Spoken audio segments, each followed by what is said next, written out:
Good morning students. अपना second lecture है, वापस वही पेडिग्री एनालिसिस। ठीक है ना। कल अपने बात की थी कि अपने पहले सिंबल पढ़े थे पेडिग्री एनालिसिस के, जिसमें अपने बताया था भी कौन नॉर्मल मेल है, कौन नॉर्मल फीमेल है, कौन अफेक्टेड मेल है, कौन अफेक्टेड फीमेल है। ठीक है ना। कौन सी कैरियर फीमेल है। ठीक है ना। किस प्रकार डाइजोटिक अपने ट्विंस है, किस प्रकार मोनोजोटिक या आइडेंटिकल ट्विंस है। ठीक है। अब उसके बाद में अपने क्वेश्चन किए थे और अपने 4 प्रकार की इनहेरिटेंस बताई थी पेडिग्री एनालिसिस में। एक डोमिनेंट, अपने ऑटोसोमल डोमिनेंट और autosomal recessive, x linked dominant और एक्स लिंक्ड रिसेसिव। तो अपने वहां पर स्टेप बाय स्टेप क्वेश्चन भी किए थे। अब जो अगला टाइप है अपने क्वेश्चन का इस पेडिग्री एनालिसिस में, वापस अपने को एक वंशावली चार्ट मिलेगा। अब इसमें अपने को इसमें बताना है जीनोटाइप।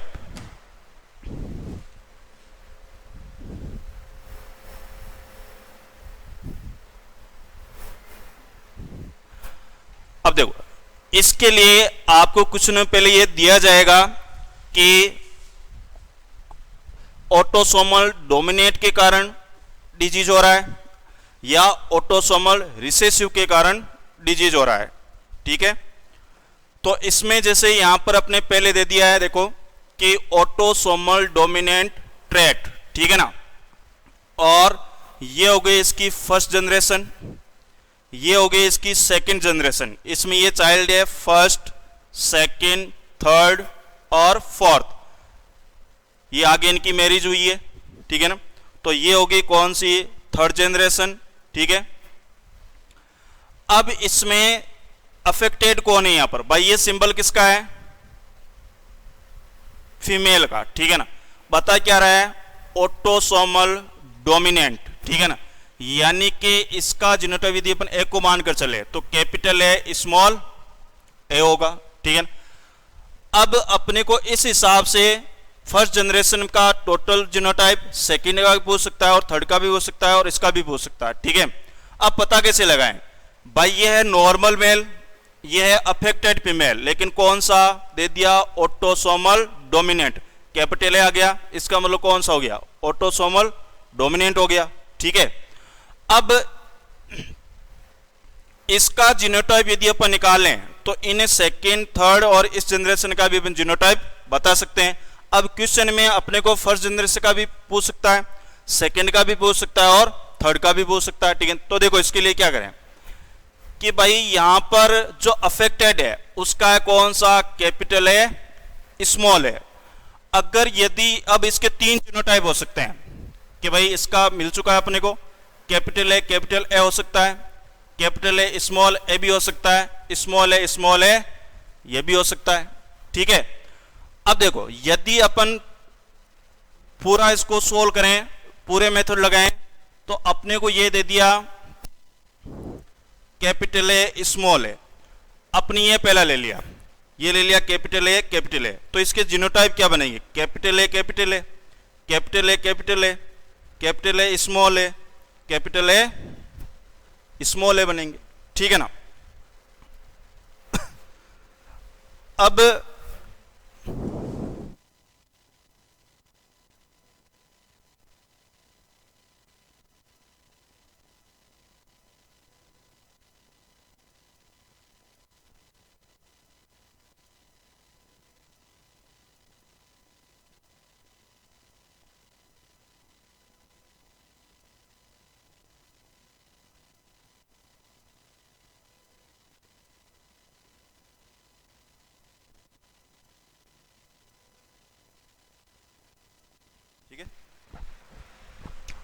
तो इसमें देखो ये 3 प्रकार के इसमें जीनोटाइप बन सकते हैं। ठीक है।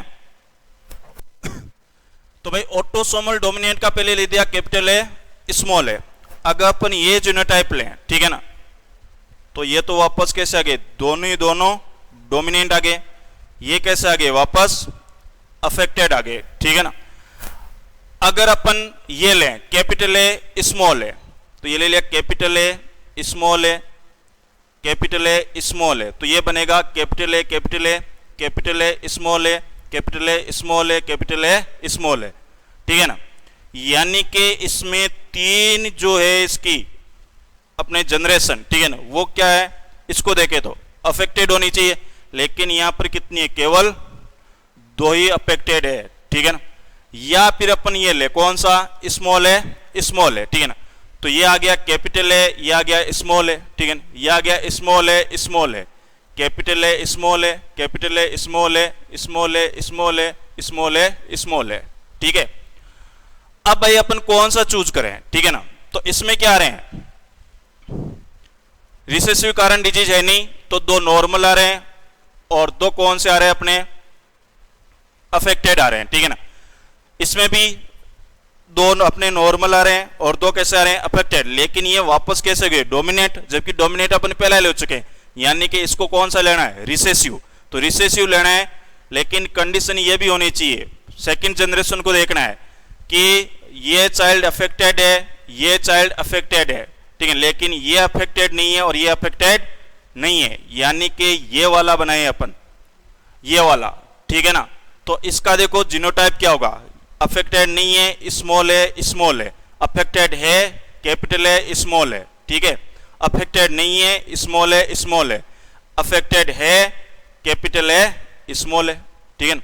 फिर यदि वापस हुई, यहां पर कोई अफेक्टेड नहीं है, यानी कि इसका भी क्या हो गया, स्मॉल है, स्मॉल है, तो तीनों ही जनरेशन के क्या आ जाएगा, स्मॉल है और स्मॉल है।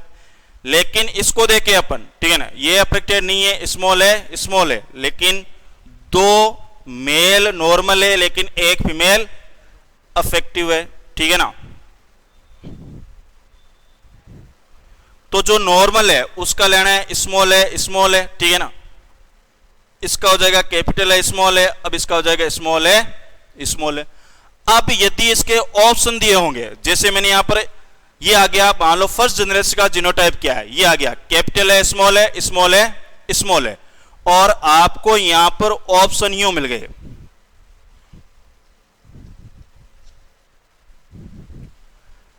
कि फर्स्ट ऑप्शन मिला आपको स्मॉल है, स्मॉल है, कैपिटल है, स्मॉल है। सेकंड ऑप्शन मिला आपको कैपिटल है, स्मॉल है, स्मॉल है, स्मॉल है, ठीक है ना। तो दोनों ही लगभग सेम है, ठीक है ना। अब देखो इसमें ध्यान क्या रखना है, अपने को यह पता चल गया कि भाई कैपिटल है, स्मॉल है और स्मॉल है, स्मॉल आ रहा है, ठीक है ना।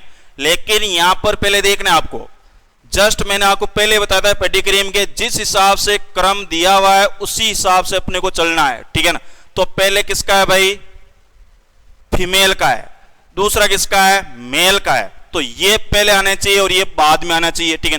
तो इस तरह का ऑप्शन किसमें है, तो राइट कौन सा हो जाएगा, ये वाला। अगर अपने इसको यहीं पर चेंज कर देते, ये ले लिया,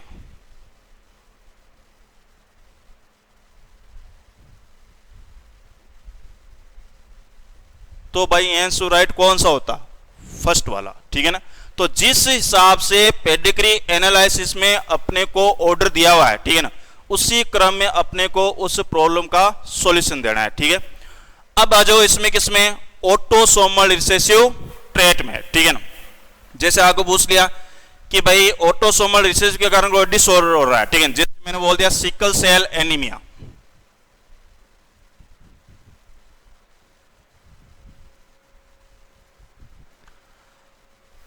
अब जेनेटिक्स में अपने पढ़ा है सिकल सेल एनीमिया के भाई कौन कौन से अपने जीनोटाइप हो सकते हैं, ठीक है।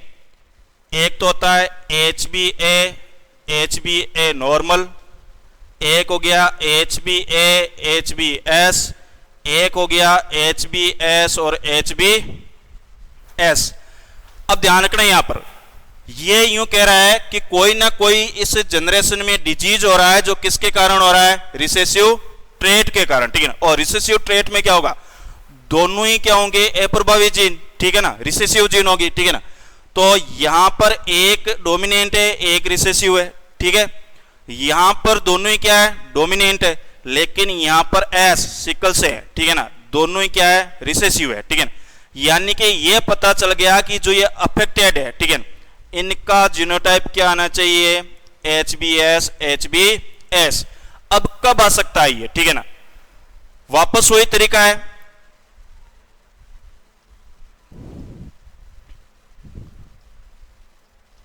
अगर यदि अपन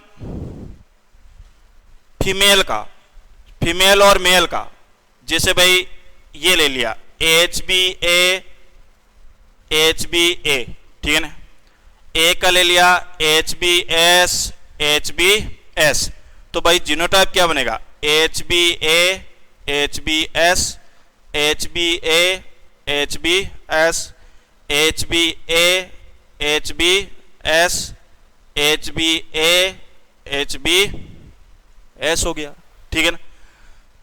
तो इस हिसाब से अगर अपनी ये जीनोटाइप लेते हैं तो देखो ये सारे के सारे नॉर्मल है, क्योंकि कौन सा है जीन रिसेसिव, नहीं तो यहां पर रिसेसिव है, नहीं यहां पर रिसेसिव है, नहीं यहां पर रिसेसिव है, नहीं यहां पर रिसेसिव है। ये तब हो सकता था जब ये भी अफेक्टेड नहीं हो और ये भी अफेक्टेड नहीं हो, उस कंडीशन में अपनी ये जीनोटाइप ले सकते थे। लेकिन यहां पर कोई ना कोई जो सेकेंड जनरेशन में कोई ना कोई सिकल सेल एनीमिया से क्या हो रहा है, अफेक्टेड हो रहा है। इसका मतलब ये जीनोटाइप तो इस जनरेशन का नहीं हो सकता, ठीक है। दूसरा बात करें अपन, अगर अपन यूं ले HBA और HBS और HBA और HBS, तब क्या बनेगा HBA, HBA, ठीक है, HBA, HBS, HBA, HBS, ठीक है ना, और HBS और HBS।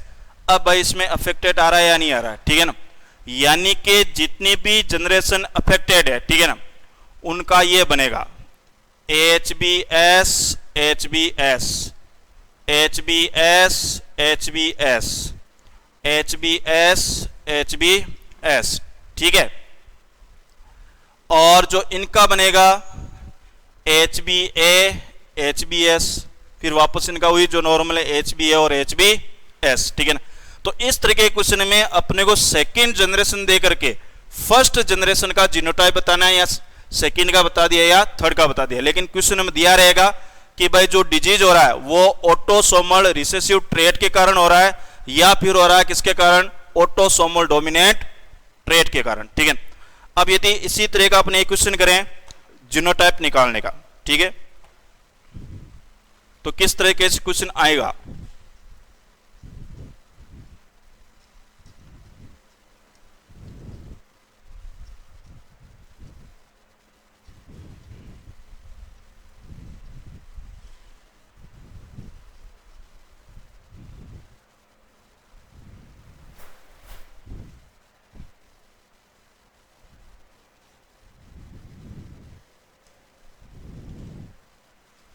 कुछ नहीं हो, दिए गए वंशावली में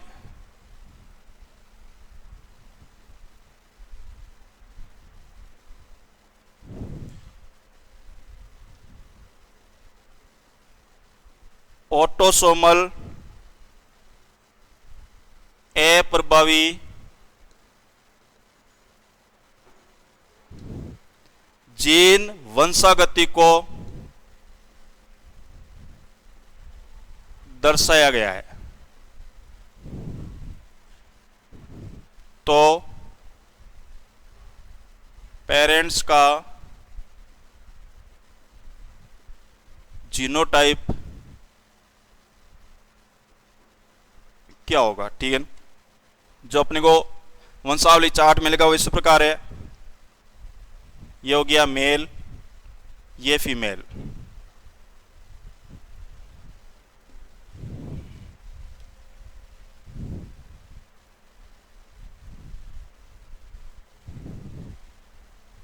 इसका चाइल्ड का हो गया,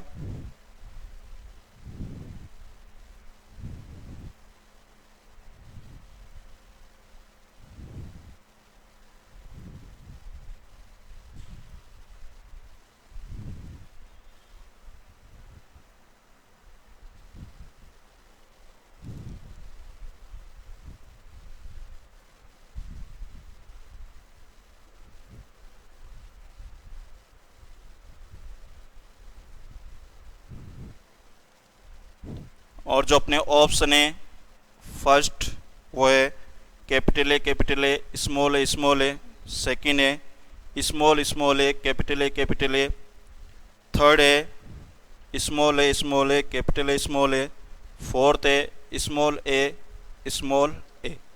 पेरेंट्स का पूछा है यानी कि फर्स्ट जनरेशन का। तो भाई वापस वही मेथड है, वही तरीका है, ठीक है।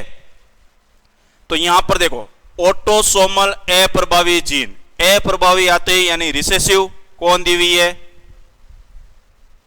फीमेल, तो इसका हो गया small A,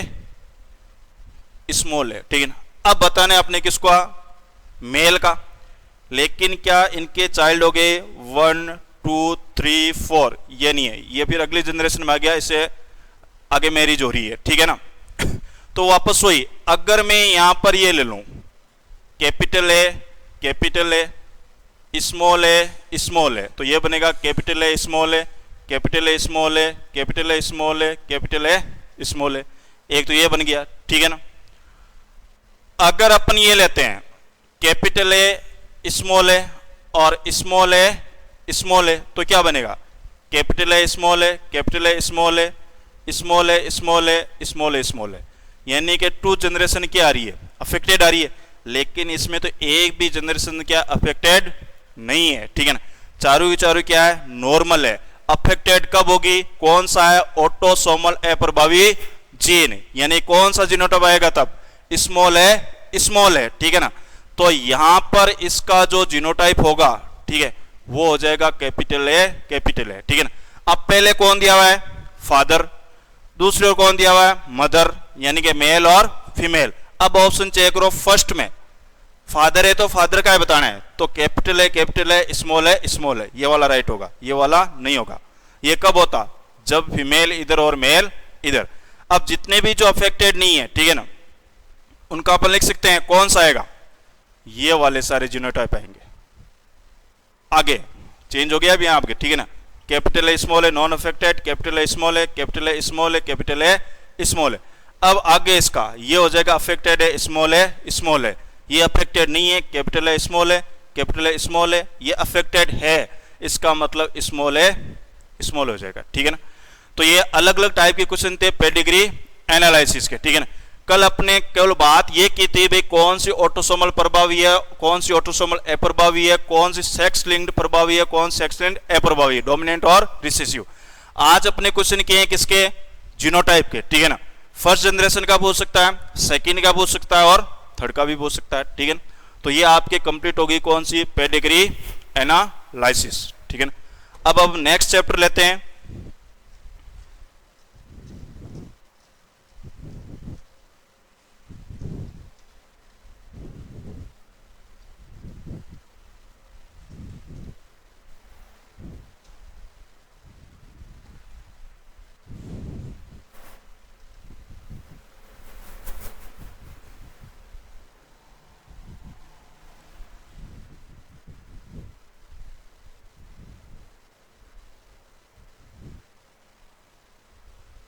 human anatomy and physiology, ठीक है ना। और इसमें जो फर्स्ट चैप्टर अपन ले रहे हैं, ठीक है ना, वो ले रहे हैं कौन सा, मानव उत्सर्जन तंत्र का, ठीक है ना। तो पहले तो भाई अपन इसकी डेफिनेशन देखते हैं कि भाई शरीर से जितने भी उपापचय अपशिष्ट पदार्थ है, ठीक है ना, उनको शरीर से बाहर निकालना, ठीक है, उसी को अपन क्या बोलेंगे, उत्सर्जन, ठीक है। अब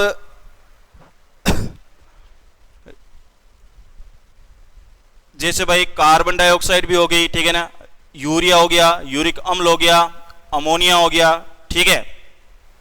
तो यहां पर पहले जैसे अपन बात करें कि जो एक तो है अपने कौन सा, कार्बोहाइड्रेट, ठीक है ना, और कौन सी है, वसा, ठीक है।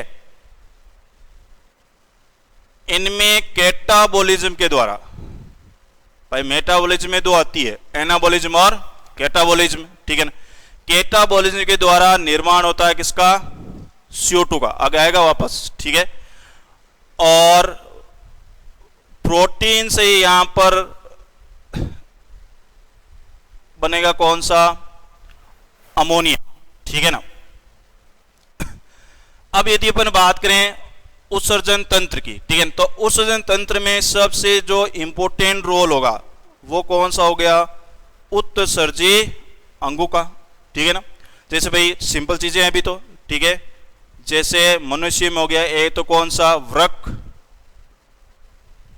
किडनी या गुर्दे बोलते हैं अपन, ठीक है।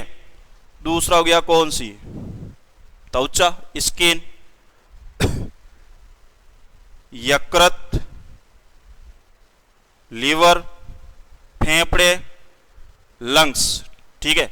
लेकिन जो मेन उत्सर्जी अंग होंगे, ठीक है ना, वो कौन से, यानी सबसे ज्यादा जो नाइट्रोजनी अपशिष्ट पदार्थों को बाहर निकालने का कार्य, उत्सर्जन का कार्य करेगा, ठीक है ना, वो कौन सा हो जाएंगे, वृक्क यानी के किडनी, ठीक है। तो मेनली जो इस चैप्टर में पढ़ना है वो किसके बारे में, किडनी के बारे में, ठीक है। अब देखो किडनी को एक नाम और दिया जाता है, इनको बोलते हैं होमोस्टेसिस के अंग। होमोस्टेसिस का मतलब है कि बाह्य और अंतरकोशिकीय द्रव के जो आयन होते हैं, ठीक है ना, उनका संतुलन बनाए रखना, ठीक है, उसको अपन बोलते कौन सी, होमोस्टेसिस, ठीक है ना। लेकिन संतुलन जो बनाए रखने का काम कर रहा है वो कौन है, किडनी, इसलिए इनको एक नाम और दिया जाता है, इनको बोलते हैं होमोस्टेसिस के अंग बोलते हैं, ठीक है ना। अब किडनी शुरू करने से पहले अपन बात कर रहे हैं कि भाई मानव के अलावा जो अन्य प्राणी है उनमें कौन कौन से उत्सर्जी अंग हो सकते हैं, ठीक है ना, जो आपके आएंगे एनिमल क्लासिफिकेशन में, ठीक है। अब जैसे अपन यहां बात करें सबसे पहले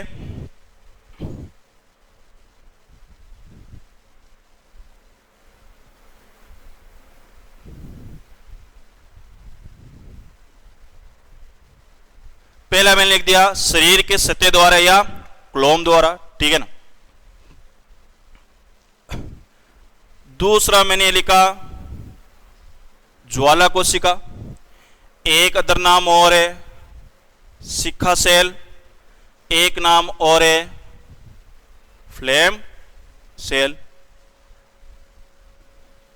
एक और लिख दिया रेनिटी सेल। ये सारे कौन है भाई, उत्सर्जी अंग है, ठीक है।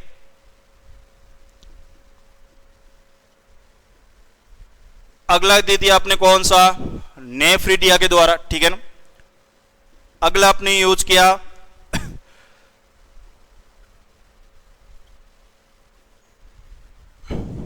मेलपीजियन ट्यूबुल्स, एक लिखा अपने कॉक्जल ग्लैंड, ठीक है ना। एक लिखा अपने ग्रीन ग्लैंड, ठीक है। एक लिख दिया अपने केबर के अंग, एक लिखा अपने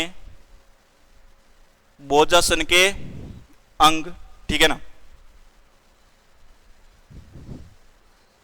ए लिख दिया आपने कौन सी, प्रोबोसिस ग्लैंड, ए लिख दिया आपने कौन सी, न्यूरल ग्लैंड, ठीक है ना। और एक एग्जाम्पल जो अभी अपन पढ़ चुके हैं वो ले लिया अपने कौन सा, किडनी, ठीक है ना। तो जो मेनली जो उत्सर्जी अंग है कि भाई शरीर के सतह के द्वारा भी हो सकता है, ज्वाला कोशिका, शिखा कोशिका या फ्लेम सेल के द्वारा भी, ठीक है ना, रेनिटी सेल के द्वारा, नेफ्रिडिया के द्वारा, मेलपीजियन ट्यूबुल्स के द्वारा, कोक्जल ग्लैंड के द्वारा, ग्रीन ग्लैंड के द्वारा, केबर के अंग द्वारा, बोजासन के अंग के द्वारा, प्रोबोसिस ग्लैंड, न्यूरल ग्लैंड और किडनी, ठीक है। अब इनके आपको याद रखने एग्जाम्पल, तो जो शरीर की सतह या क्लोम द्वारा है इसमें आएंगे आपके एक तो कौन सा, पोरीफेरा, एक आएगा प्रोटोजोआ, एक आएगा आपके सिलेंट्रेटा, ठीक है। अगली है चाहे ज्वाला कोशिका बोल दो, शिखा कोशिका बोल दो या फ्लेम सेल बोल दो, ठीक है। इसके लिए आएगा आपके प्लेटी हेलमंथीज। अगली है ये कौन सी, रेनिटी सेल। इसके लिए एग्जाम्पल एस के हेलमंथीज, ठीक है ना। नेफ्रिडिया, एनिलिडा, और जो एग्रीकल्चर वाले हैं उनके एनिलिडा में सबसे ज्यादा पूछा जाता है किसमें, केंचुआ में उत्सर्जी अंग कौन से होते हैं, ठीक है ना। तो कौन से होते हैं, नेफ्रिडिया, ठीक है ना। हिंदी में इनको बोलते हैं व्रक नहीं व्रकक। फिर आता है कौन सा, मेलपी नलिका और कोक्जल ग्लैंड, ठीक है। ये होते हैं अपने किस में, आर्थ्रोपोडा में।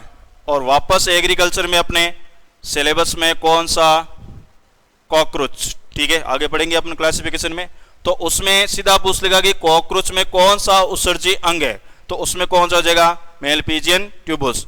कोक्सियल ग्लैंड है वो भी कुछ आर्थ्रोपोडा में होती है, ठीक है। फिर आती है कौन सी, ग्रीन ग्लैंड, क्रस्टेशियन। क्रस्टेशियन का मतलब यूं है, क्लासिफिकेशन पढ़ेंगे अपन, जैसे भाई केकड़ा हो गया, ठीक है, झींगा मछली हो गई, झींगा हो गया, जो इनका ग्रुप है, ठीक है ना, उसको बोलते हैं क्रेस्टेशिया, ठीक है ना। और एनिमल्स जो है वो क्या हो गया, क्रेस्टेशियन, ठीक है ना। तो इनमें जो उत्सर्जी अंग है वो कौन सा हो जाएगा, ग्रीन ग्लैंड।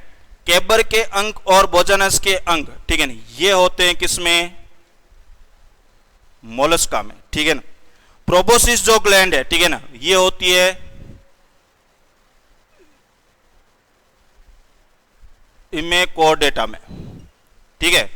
और न्यूरल जो ग्लैंड है, ठीक है ना, ये होती है किसमें, यूरोकोर्डेटा में। और जो किडनी वृक है, जितने भी ऑल वर्टिब्रेट है, कशेरुकी है, ठीक है ना, उनमें जो उत्सर्जी अंग हो गया कौन सा, किडनी हो गया, ठीक है। तो अपन पढ़ तो रहे कौन सा, मानव उत्सर्जी तंत्र, लेकिन इसके साथ में अन्य प्राणियों के भी उत्सर्जी अंग पूछे जाते हैं, ठीक है। तो वापस देख लो एक बार कि भाई शरीर की सतह द्वारा या क्लोम द्वारा, ठीक है, पोरीफेरा, प्रोटोजोआ और सिलेंट्रेटा जो मेनली है। ज्वाला कोशिका बोल दो, सिक्का कोशिका बोल दो, या फ्लेम सेल बोल दो, कौन सा हो जाएगा, प्लेटी हेलमंथीज। रेनिटी सेल एस के हेलमंथीज, ठीक है। नेफ्रिडिया वृक्कक, ठीक है, जो एनेलिडा यानी किसमें होता है, केंचुआ, ठीक है ना। और पहले बता दिया इसमें सबसे ज्यादा क्वेश्चन आते हैं किसमें से, केंचुए में से। वहां पर आपने नेफ्रिडिया के बारे में पढ़ा होगा, जैसे भाई अद्यावरणीय nephridia, septal nephridia, oesophageal nephridia, 3 प्रकार के होते हैं केंचुआ में, ठीक है। फिर उसके बाद कॉकरोच में जब डाइजेस्ट सिस्टम पढ़ा होगा तो एक इस तरह का यूं क्रॉप वाला डायग्राम बनाया होगा, गिजार्ड वाला, उसके नीचे से यूं ट्यूबुल्स निकलती है, ठीक है ना। तो वो होती है उत्सर्जी अंग, जो उनको बोलते हैं कौन सी, मेलपीजियन ट्यूबुल्स। किसका हो गया, ऑर्थोपोडा का। कोक्जल ग्लैंड हो गया कौन सा, आर्थ्रोपोडा। ग्रीन ग्लैंड हो गया कौन सा, क्रेस्टेशियन। केबर के अंग और बोजानस कौन सा हो गया, मोलस्का, ठीक है ना। प्रोबोसियस, मिकोडेटा, ठीक है ना। न्यूरल, यूरोकोडेटा, और किडनी और वर्टिब्रेस, ठीक है ना। तो ये तो मनुष्य के अलावा जो जितने भी उत्सर्जी अंग थे वो आगे। इसके बाद में अपन सबसे पहले पढ़ा था कि भाई उत्सर्जन की परिभाषा, कि जितने भी उपापचय नाइट्रोजनी अपशिष्ट पदार्थ है उनको शरीर से बाहर निकालने को अपन क्या बोलते हैं, उत्सर्जन। अब वो उत्सर्जी पदार्थ कौन कौन से हैं,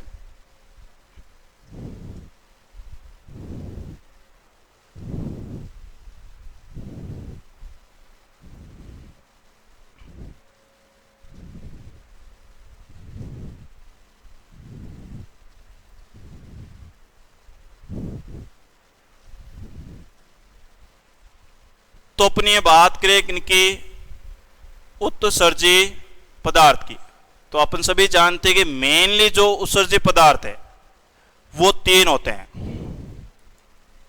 एक तो होता है कौन सा, अमोनिया। एक होता कौन सा, यूरिया, ठीक है ना। और थर्ड कौन सा हो गया, बोलो रे, यूरिक अम्ल हो गया, ठीक है ना। अब जो अमोनिया का उत्सर्जन करते हैं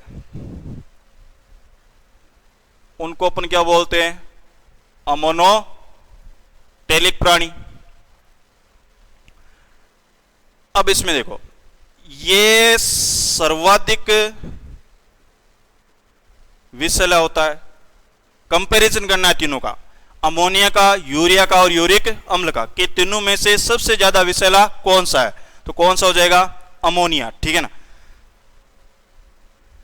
इसके लिए उत्सर्जन के लिए जल की आवश्यकता सबसे अधिक होती है। यानी अपन यूं देखें कि यदि 1 ग्राम अमोनिया का उत्सर्जन करने के लिए लगभग 400 ml जल की आवश्यकता होगी, ठीक है। अब जल ज्यादा चाहिए और उत्सर्जन किसका कर रहे हैं? अमोनिया का। प्राणी कौन सा हो गया? अम्लोटेलिक। सबसे ज्यादा क्या हो गया? विषैला। सबसे ज्यादा जल की आवश्यकता किसके लिए? अमोनिया के लिए। अपने कैलकुलेशन लगाएं तो 1 ग्राम अमोनिया के लिए कितने जल की आवश्यकता है? 400 ml। तो भाई कौन से प्राणी हो गए एग्जाम्पल में? जलीय। और जलीय में भी आपको जो याद रखना है, मुख्य रूप से जो क्वेश्चन आते हैं वो आते हैं टेडपोल के। चीन काफी बार आया हुआ है टेडपोल का, पुराने पेपर देखना आप, ठीक है। और या अपन बोल सकते हैं इसमें जलीय कीट बोल सकते हैं, ठीक है। अपन बात करें किसकी? अब यूरिया की, ठीक है ना। कौन से हो जाएंगे? यूरियोटेलिक, ठीक है ना। सर्वाधिक विषैला, लेकिन यहां पर यूं लिख दिया तुलनात्मक विषैला तो है लेकिन तुलनात्मक कम विषैला। यानी कि किसकी तुलना में कम विषैला है? अमोनिया की तुलना में, ठीक है ना।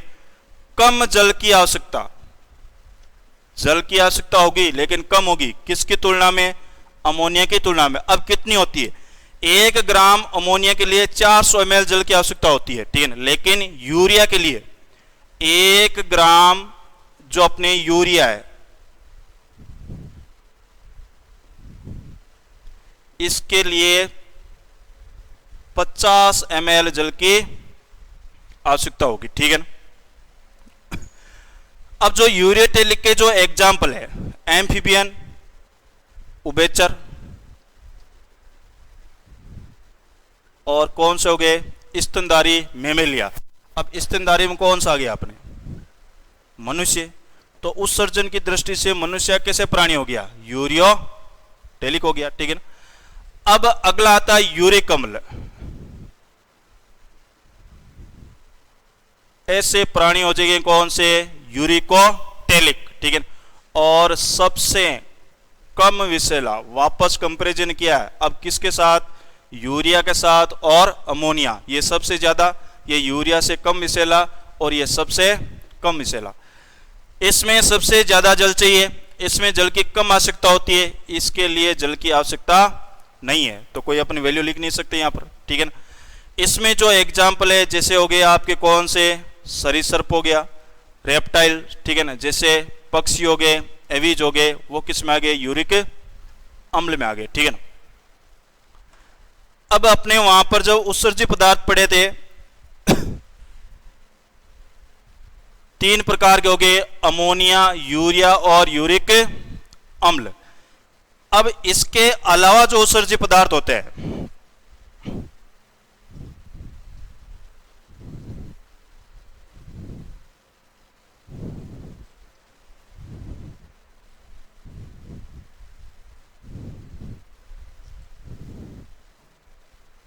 जैसे मान लो 3 तो मेन हो गए,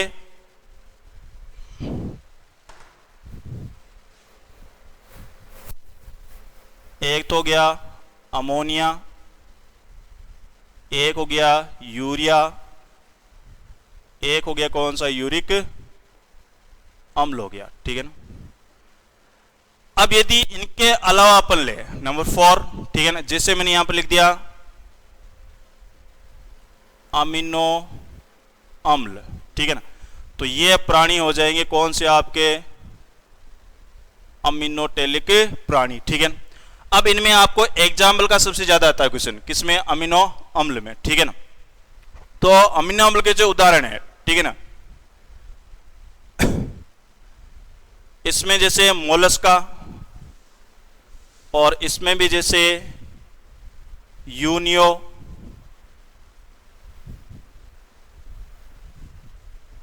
गेंगा लीमनिया। कुछ इकाइनो डर्मेट्स में भी अमीनोटेलिक होते हैं, ठीक है ना, जैसे एस के राइसा, तो वो हो गया किसमें, इकाइनो डर्मेट्स में, ठीक है। अगला ले अपन, अगला हमने ले लिया tri methyl amine oxide, short में TMAO, ठीक है ना। तो कुछ प्राणी ऐसे होते हैं जो अमोनिया को किस में बदलते हैं, ट्राई मिथाइल एमीन ऑक्साइड में। ये अमोनिया अभी पढ़ा था अपने, सबसे ज्यादा क्या होगा, विषैला, लेकिन जो ये होगा कौन सा, विषहीन होगा, ठीक है। इसमें जो एग्जाम्पल है, जैसे भाई समुद्री अस्थिल मछलियां हो गई, एक तो होती है उपास्थिल, एक होती है अस्थिल, तो एग्जाम्पल हो गया कौन, समुद्री अस्थिल मछली हो गया, ठीक है ना। तो अगला अपने इनके अलावा जो अदर पढ़े थे, अमीनो अम्ल हो गया, अमीनोटेलिक, मोलस्का, यूनियो, गेंगा, लीमनिया, इकाइनोडर्मेस में एस के राइसा, trimethylamine oxide TMAO। तो सबसे पहले अमोनिया को चेंज किया गया है किसमें, ट्राई मिथाइल एमीन ऑक्साइड में, ठीक है।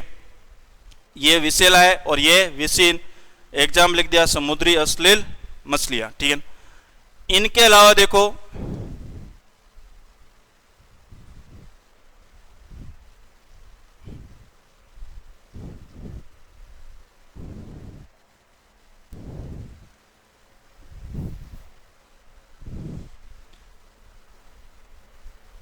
मैंने एक और ले लिया कौन सा, ह्यूप्यूरिक अम्ल। एग्जाम्पल वापस लिख दिया मैंने कौन सा, स्तनधारी, ठीक है। अब देखो कि भाई स्तनधारी ह्यूप्यूरिक अम्ल का निर्माण कैसे करते हैं, ठीक है ना। बेंजोइक अम्ल और ग्लाइसिन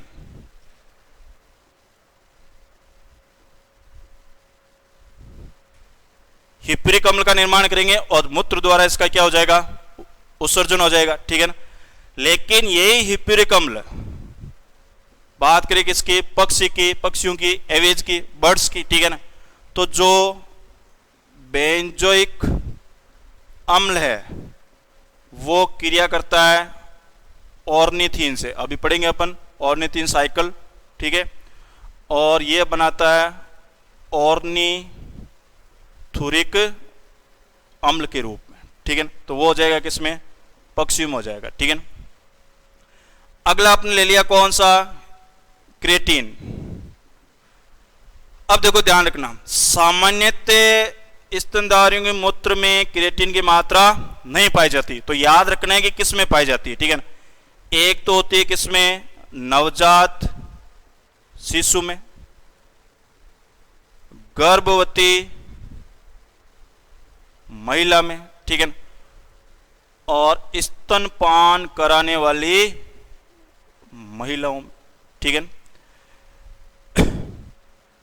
एक होता है आपके क्रेटिनिन, ये क्रेटिन, ये क्रेटिनिन, इसका निर्माण होता है किसमें, पेशियों में, और जो उत्सर्जन हो जाएगा वो किसके द्वारा, मूत्र के द्वारा। एग्जाम्पल वापस कौन सा हो जाएगा, स्तनधारी हो जाएगा, ठीक है ना। तो ये कुछ इनके अलावा थे जो मैंने आपको सारे बता दिए। तो अभी अपने पढ़ा अमोनिया के बारे में, यूरिया के बारे में, यूरिक अम्ल के बारे में, अमीनो अम्ल के बारे में, ट्राई मिथाइल एमीन ऑक्साइड के बारे में, ह्यूप्यूरिक अम्ल के बारे में, ठीक है, क्रेटिन के बारे में, क्रेटिनिन के बारे में, ठीक है। तो ये थे कि जितने भी जो अपने उत्सर्जित पदार्थ है उनके नाम थे, मेनली अपने तीन है, अमोनिया, यूरिया और यूरिक अम्ल, ठीक है ना। अब देखो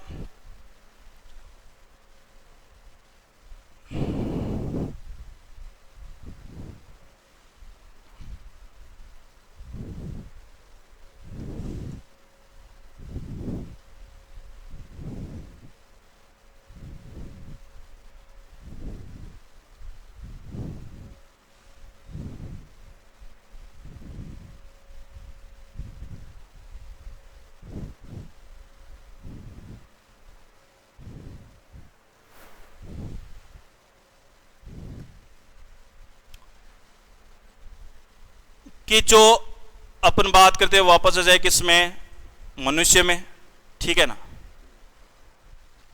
तो जो अभी अपने पढ़ा था कि अमोनिया का निर्माण किसके कैटाबोलिज्म के द्वारा होता है, प्रोटीन के, कि भाई प्रोटीन में कैटाबोलिज्म द्वारा किस मान हो गया, अमोनिया का, ठीक है।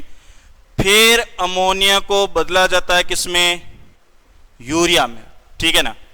ये क्वेश्चन आया हुआ है आपके एमपी पीएमटी में जब चलती थी, नीट नहीं थी, ठीक है ना। फिर के अमोनिया को चेंज किया रहा किसमें, यूरिया में, लेकिन किसके द्वारा, यकृत के द्वारा, लीवर के द्वारा। ये क्वेश्चन आया हुआ आपके बीएचयू में और एफएमसी में कि भाई अमोनिया से यूरिया का निर्माण कहां पर होता है, किसमें होगा, यकृत में, ठीक है ना। यकृत में जब अमोनिया से यूरिया का निर्माण होता है तो एक साइकिल चलता है, ठीक है ना। उस साइकिल को बोला जाता है ऑर्निथिन साइकिल, ठीक है ना।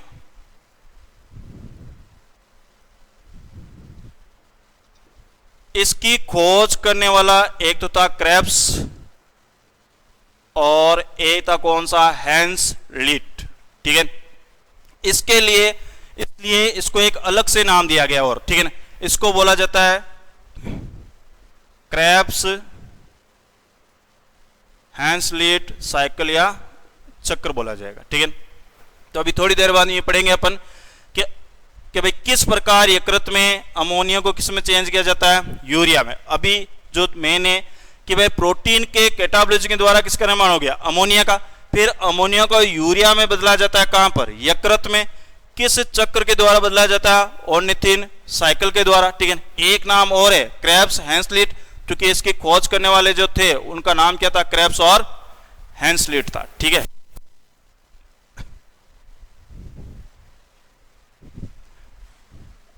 तो जो ऑर्निथिन साइकिल है, ठीक है ना, उसमें सबसे पहले जो अमोनिया और CO2 है, चलो जैसे NH3 और CO2, ये बनाते हैं कार्बेमाइल फॉस्फेट। लेकिन कौन से एंजाइम की उपस्थिति में, एंजाइम होता है यहां कार्बेमाइल फॉस्फेट सिंथेटेज एंजाइम, ठीक है ना।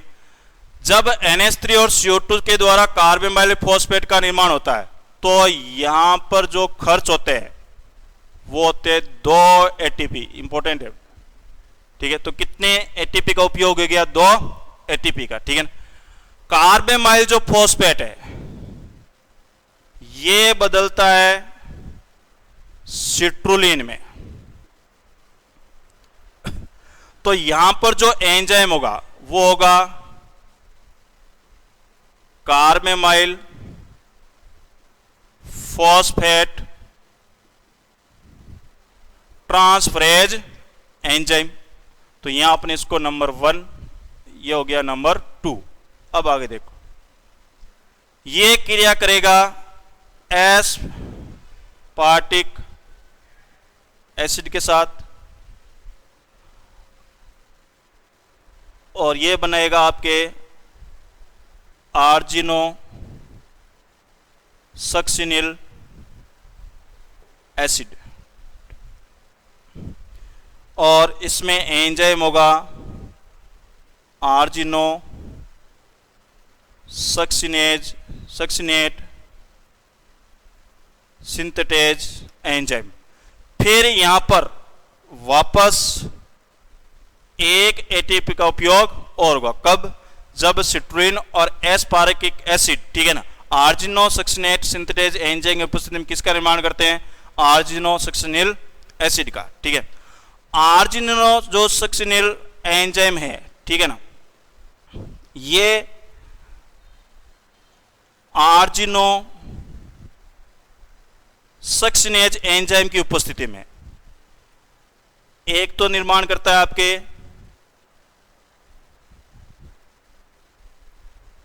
फ्यूमेरिक अम्ल का, और ए करता है आर्जिनिन का। अब जो आर्जिनीज है ये जल से जुड़ करके एक तो बदल जाता है किसमें, यूरिया में, और एक निर्माण करता है ये किसका, ऑर्निथीन का। और यहां पर जो एंजाइम होगा वो होगा आर्जिनेज एंजाइम, ठीक है। ऑर्निथीन क्या करेगा, ये वापस सिट्रुलिन और वापस हुई एस्पारिक एसिड, और ये वापस पुनः चक्र के पुनरावृत्ति हो गई, ठीक है ना। फिर जो यूरिया है, अब ये सारी क्रिया किस में हुई, लीवर में। फिर जो अपनाएगा ब्लड सर्कुलेटरी सिस्टम, उसके द्वारा इनको कहां पर भेज दिया जाएगा, किडनी में, जहां पर इनका क्या कर दिया जाएगा, उत्सर्जन, ठीक है ना। तो भाई अमोनिया किस में चेंज हो गया, यूरिया में। इस पूरे चक्र को बोलते हैं अपन कौन सा, ऑर्निथिन चक्र। एक नाम और बताया था कौन सा, क्रेब्स हैंसलिट चक्र, ठीक है।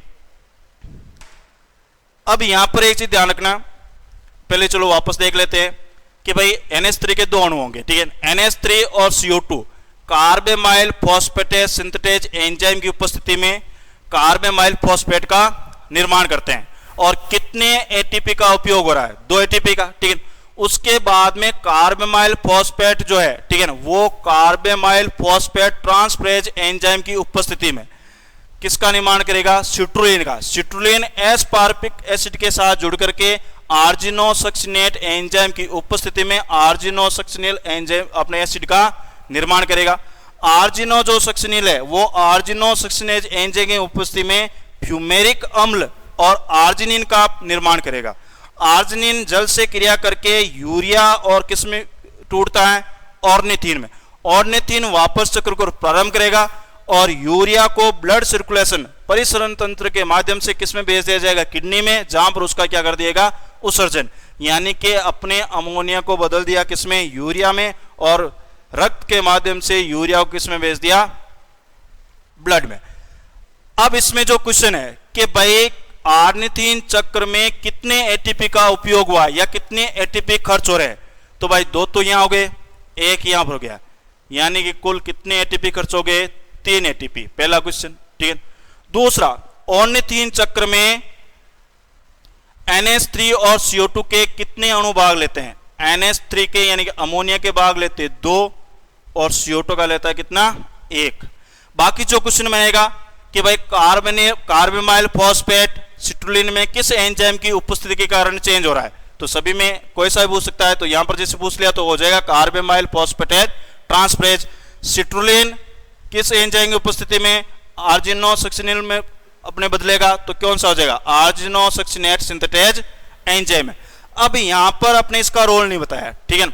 ये जो फ्यूमेरिक अम्ल है, ठीक है, ये टूटेगा मेलेट में, मेलेट बनाएगा ऑक्जिलो एसिटिक एसिड में, और ऑक्जिलो एसिटिक एसिड वापस निर्माण कर लेगा किसका, एस्पार्टिक एसिड का, जो किसके साथ क्रिया कर लेगा, सिट्रुलिन के साथ। फिर सिट्रुलिन ऑर्निथिन से वापस जुड़ करके वापस चक्र की क्या हो जाएगी, पुनरावृत्ति, ठीक है ना। तो वापस देख लो क्वेश्चन, भाई एक क्वेश्चन तो नॉर्मल कि भाई कोई सी भी रिएक्शन और उनके बीच में एंजाइम कौन सा है, कितने एटीपी खर्च हो रहे हैं, 3 एटीपी, CO2 का 1 अणु, NH3 के 2 अणु, ठीक है ना। अब और देखना चाहो, जैसे मैंने यहां पर यूं एक लाइन खींच दी, जो ये सिट्रुलिन से पहले की ये जो क्रिया है, ठीक है ना, ये तो सेल में जो लीवर सेल होती है उसमें चलती है किसमें, माइटोकॉन्ड्रिया में, ठीक है। और बाकी जो रिएक्शन है, ठीक है, ये चलती है किसमें, साइटोप्लाज्म में, ठीक है ना। तो इस प्रकार अपन ने देख लिया कि भाई किस प्रकार लीवर में अमोनिया से यूरिया का निर्माण होता है और कौन से चक्र के द्वारा होता है, तो वो हो जाएगा कौन सा, ऑर्निथिन साइकिल। एक नाम और है कौन सा, क्रेब्स हैंसलिट साइकिल, ठीक है ना। अब इसके बाद में अगली क्लास में अपन वापस आ जाएंगे किसमें, किडनी पर, और किडनी की स्ट्रक्चर के बारे में, और फिर मूत्रण की क्रिया। Okay, thank you.